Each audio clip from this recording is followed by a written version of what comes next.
After a decade of steady funding increases, budget cuts may force some changes at Grace Marketplace. At the same time, an annual survey showed the homeless population in Alachua County grew to 725 people, moderately higher than the 10-year median average. TV20's Ethan Badowski tells us what changes are coming as a result. Right now, we are hoping that between the county and the city, they're able to find the funding that we need to continue to provide these services. However, John DeCarmine says that it is not looking good.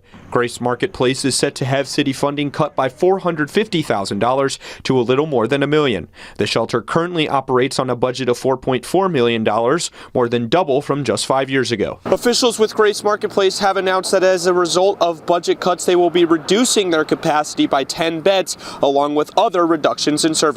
DeCarmine says they will limit their hours of operation from 12 to 8, meaning they will no longer serve breakfast. The United Way of North Central Florida also announced the homeless population in Alachua County rose by 16% from last year, about 40 people higher than the 10-year median, according to the Florida Department of Health. More and more people are just struggling to make ends meet, and so if they can't afford their utilities, if they can't afford their rent, at some point they are losing their homes and they're going back out onto the streets. DeCarmine believes that taking funding from Grace will cost the city more in the long term through spending in other areas such as policing, arrests, and park cleanup. Whatever money local government might save by not spending $350,000 on street outreach or not adding $150,000 to bring the Grace budget back to where it was.